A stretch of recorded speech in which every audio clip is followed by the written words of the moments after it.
आप देख रहे हैं ए न्यूज टुडे। वक्त हो चुका है छत्तीसगढ़ की खास खबरों का। पहली खबर देखें मुकेश कुमार की।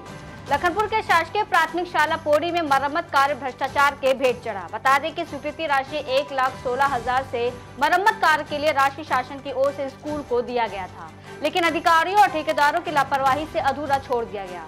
लखनपुर के कई स्कूलों में इसी तरह से स्कूलों का मरम्मत का काम किया जा रहा है, लेकिन शासन प्रशासन को इसकी कोई भी खबर नहीं है। कई फर्श का काम अधूरा है, खिड़की दरवाजा वेल्डिंग का काम भी मरम्मत सही तरीके से नहीं किया जा रहा है।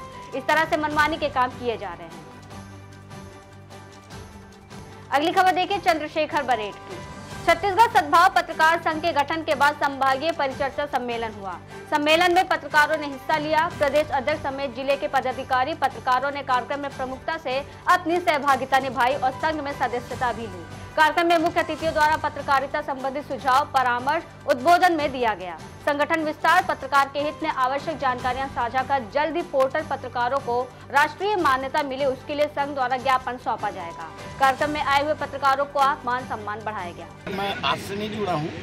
चांपा, जागीर, जगहपुर, शक्ति, बारदा, ये सबसे बहुत ही पुराना अनुभव मिला है मेरे को। मैं बहुत सारे संगठनों में काम कर चुका हूँ। हाँ, ये बात अलग है कि मैं अध्यक्ष बनने की लालसा कभी नहीं किया। और पत्रकार संघ का गठन हुआ था, उसकी आज पहली बैठक थी। उसी सिलसिले में आया था मैं। मुझे इसमें संरक्षक बनाया गया है और मुझे बड़ी खुशी होती है जब कोई पत्रकार संघ बनता है। और पत्रकार संघ बनना ही मतलब कि पत्रकारों की एकता लगाता हूँ। बेटा, भारत में न्यायपालिका, कार्यपालिका और विधायिका 3 है और चौथा स्तंभ हम माने जाते हैं पत्रकार संघ के लोग। इसलिए पत्रकारों का एक संगठन बना है, अच्छा संघ है।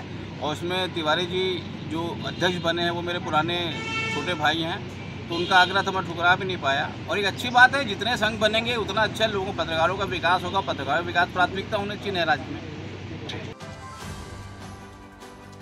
अगली खबर देखिए लाल शाह की। मुख्यमंत्री भूपेश बघेल ने चुनाव को लेकर कहा कि पहले चरण की सीटें तय हो चुकी हैं। पहली लिस्ट 15 अक्टूबर को आएगी। सीटों पर नाम हो चुके हैं। कुछ सीटों पर नाम तय करने के लिए चर्चा की जाएगी। महिला उम्मीदवारों की संख्या पहले से ज्यादा होगी। प्रत्याशी चयन को लेकर सिर्फ एक ही फॉर्मूला है, जो जीतने लायक है उसे टिकट दी जा रही है। वहीं पीसीसी अध्यक्ष दीपक बैज ने जानकारी देते हुए बताया कि नेताओं की भी ज्यादातर सीटों पर सहमति बन गई है। पहले चरण के प्रत्याशियों की सूची तैयार है। 2 दिन बाद सूची जारी की जाएगी। दूसरे चरण के भी कुछ प्रत्याशियों के नाम पहली सूची में शामिल हैं। हाँ, कल सीईसी की बैठक हुई है और आधे से ज़्यादा सूची पे मुहर लगी है और बाकी काम पे और चल रहा है। मुझे लगता है कि 15 तारीख तक हमारी सूची जारी हो जाएगा। पहले चरण की आएगी, पहले चरण की सूची भी आएगी, उसके बाद दूसरे चरण की भी जितना ज़्यादा हो सके वो सूची आएगी। 13 है ना, 14 है। हाँ, कल 14 है, 15 तारीख को आप देख लीजिएगा, सूची आ रही है। सभी लोगों से राय शुमारी करके संगठन के और उसके बाद सर्वे, एआईसीसी के अपने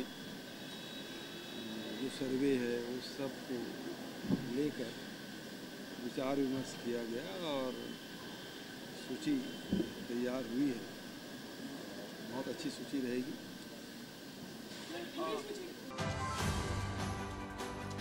अंबिकापुर के मेडिकल कॉलेज अस्पताल में भर्ती 3 महीने की मासूम बच्ची की इलाज के दौरान मौत हो गई। सेवा भारती मातृ छाया संस्था का आरोप है कि टीका लगने के बाद से बच्ची की तबीयत बिगड़ी थी। इलाज के लिए मेडिकल कॉलेज अस्पताल में भर्ती कराया गया। बच्ची कोरिया जिले में लावारिस हालत में मिली थी, जिसे अंबिकापुर के सेवा भारती मातृ छाया संस्था को सौंप दिया गया था। संस्था का आरोप है कि टीका लगाने के बाद बच्ची की तबीयत बिगड़ी। मौत के बाद मृत बच्ची का पोस्टमार्टम कराया जा रहा है। वहीं टीकाकरण अधिकारी ने जांच कर कार्रवाई करने की बात कही। कोरिया जिला के सीडब्ल्यूसी के आदेश हमारे पास जुलाई में आई थी। उसके दौरान स्वस्थ थी बच्ची। जब अभी 9 अक्टूबर को उसका टीका लगा 2.5 माह का। उसके बाद रात में उसको बुखार आया। बुखार के पश्चात उसको सिरप वगैरह दिया गया। उसके पश्चात जब उसकी मॉर्निंग में उसकी स्थिति ठीक नहीं, झटका आने लगा, तो जिला चिकित्सालय के में एडमिट किए थे। नावापारा उप स्वास्थ्य केंद्र में टीका लगा था इसका। फिलहाल तो अभी कुछ मिनट पहले ही मुझे पता लगा है कि एक बच्ची का 9 तारीख को वैक्सीनेशन हुआ था और वो मातृ छाया की बच्ची थी और उसकी डेथ हो गई है। उसको फीवर आया था। तो अभी पूरा मैं डिटेल के इस बारे में बता नहीं पाऊँगा। इसका पूरा इन्वेस्टिगेशन होगा। ये AFI के अंतर्गत आएगा। इसको अपन गवर्नमेंट को रिपोर्ट करेंगे और वास्तविकता क्या है ये भी जानकारी मिली है कि और भी बच्चों को उसी वैक्सीन से लगा था, तो वैक्सीन से तो ऐसा कुछ नहीं हो सकता है वो बच्ची पहले से बीमार रही होगी और उसको टीका लगा दिया गया होगा। इसका पूरा डिटेल जानकारी मैं कल आपको इन्वेस्टिगेशन के बाद में बताऊंगा। बढ़ते अगली खबर की ओर देखिए बेमतरा से लाल शाह। आदर्श आचार संहिता प्रभाव के साथ सुरक्षा को लेकर एसपी ने किया जिले के विभिन्न क्षेत्र का निरीक्षण। सामुदायिक हिंसा प्रभावित बीरनपुर गांव में पहुंचकर लोगों से की मुलाकात। प्रदेश में आदर्श आचार संहिता प्रभाव होने के साथ जिले के पुलिस महाकवि सुरक्षात्मक दृष्टि में जुड़ गया है, जहां जिले की कप्तान भावना गुप्ता संवेदनशील और अति संवेदनशील गांव का निरीक्षण कर सुरक्षा के जायजा ले रहे हैं, तो वहीं सामुदायिक हिंसा प्रभावित गांव बीरनपुर पहुंचकर लोगों से मुलाकात की, सुरक्षा को लेकर भी जायजा लिया। इसके साथ ही जिले सीमावर्ती क्षेत्रों में पुलिस चेक पॉइंट बनाए गए हैं, जहां जिले से बाहर से आने वाले वाहनों की सघन जांच के निर्देश दिए गए। फ्लाइंग स्क्वाड का भी गठन कर आपात स्थिति से निपटने की तैयारी पूरी है। देखिए जो पूरा पैराफर्नेलिया है, जिसमें हमारे उड़न दस्ता दल है, QRTs हैं, थाने के स्पेशल मोबाइल्स हैं, सभी को ये विशेष चेकिंग का पॉइंट दिया गया है और जिला प्रशासन के साथ में संयुक्त कार्रवाई कर रहे हैं। और जहाँ पे भी जैसे भी शिकायतें प्राप्त होंगी या हो रही हैं इलीगल कैश या इलीगल मूवमेंट की, उसमें समुचित कार्रवाई ये हमारे सभी टीम्स करेंगे। लाल शाह की देखिए अगली खबर। छत्तीसगढ़ विधानसभा चुनाव होने में चंद दिन ही बाकी है। ऐसे में जिला प्रशासन 100% चुनाव कराने लोगों के बीच पहुंचकर जागरूकता का कार्यक्रम कर रही है, तो वहीं दूसरी ओर कबीरधाम जिले कवर्धा और पंडरिया विधानसभा के 15 गांव के किसानों ने अपनी मांगों को लेकर चुनाव बहिष्कार का ऐलान कर दिया है। किसानों का आरोप है कि जिले के सुतिये पाट जलाशय की नहर नाली विस्तारीकरण की मांग लंबे अरसे से कर रहे हैं। मांगों को लेकर कई बार चक्का जाम, धरना प्रदर्शन कर ज्ञापन सौंपा गया, लेकिन शासन प्रशासन मांगों को लेकर कभी गंभीर नहीं दिखी, जिसके चलते 15 गांव के किसान होने वाले विधानसभा चुनाव का बहिष्कार कर रहे हैं। वहीं किसानों का ये भी कहना है कि बाकी ग्रामीणों को भी चुनाव बहिष्कार करने के लिए वो प्रेरित करेंगे। हाँ, नहर के बारे में हम बोल रहे हैं, वही हमारे मन की मांग है। पूरा क्या रहे हम वही नहर हमारा आएगा ना तभी वोट डालेंगे।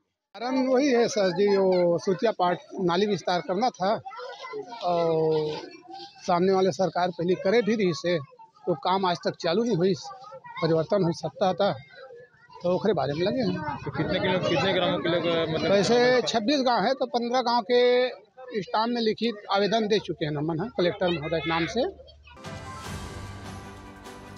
बढ़ते अगली खबर की ओर देखिए लाल शाह की दंतेवाड़ा से।